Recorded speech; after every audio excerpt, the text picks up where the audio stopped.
my work experience, I joined the Navy when I was 17 years old. I had a secret security clearance. There's different levels of security clearance. There's like a lower level, then there's a secret, which is what I had, which is like a mid-level, and then there's a top secret. I did not have a top secret clearance, so there's a lot that I don't know.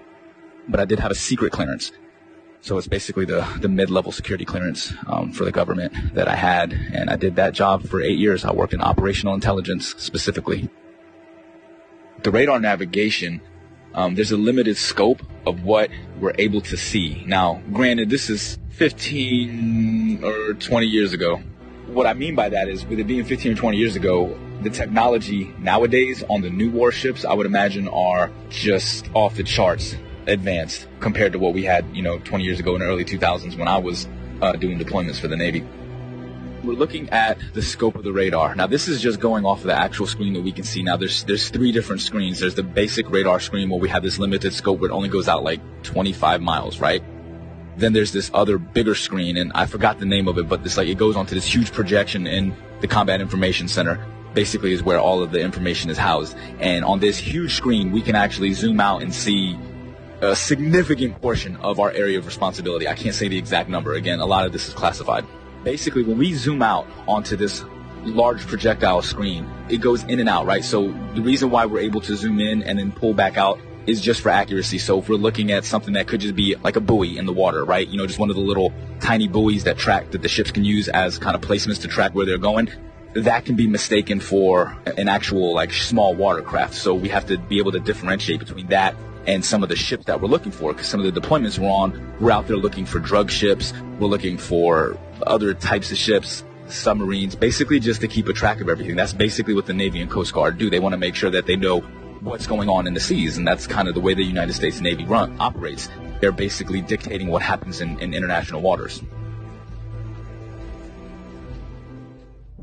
As we zoom out to look at the larger scope of things, once we verify that, we're able to zoom out over a large distance. Now, over this screen, at the time, I was like 18 or 19 years old, all right, when I was doing this job.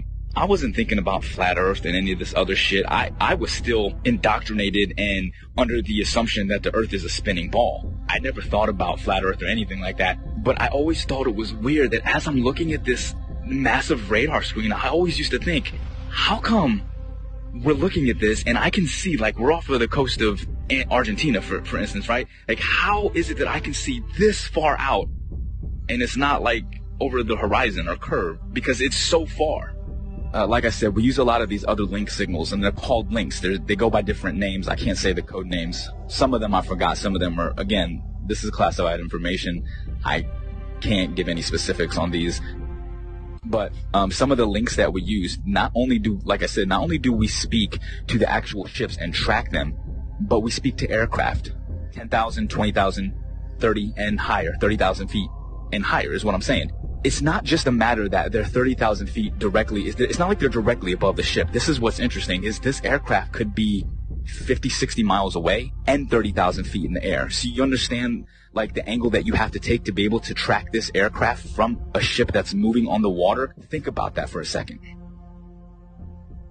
Let's just say we're like 30 miles away. These missiles can shoot much further than that. I can't give you the exact number, but say we're 30 miles away, okay? 30 miles is far. So from our ship, we can track on our we have like a missile projectile. It's like a radar, but it's a little bit different. It's specifically designed to track the missiles. You actually input the coordinates, latitude and longitude of where you want the missile to strike. Really, really high precision accuracy. Really accurate.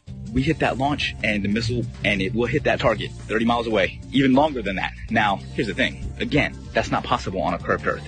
These missiles are huge. 50 caliber projectiles that are carrying massive amounts of explosives in them, okay? Each one of these missiles are probably worth hundreds of thousands of dollars. So whenever you're lining up these missiles to shoot at targets that are 30 plus miles away, if the Earth is spinning, again, now think about this. We're not sitting like on land holding a gun, all right? So picture this. We're on a ship, like actually in the middle of the water, okay? And the missile is shooting off of the bow of the ship.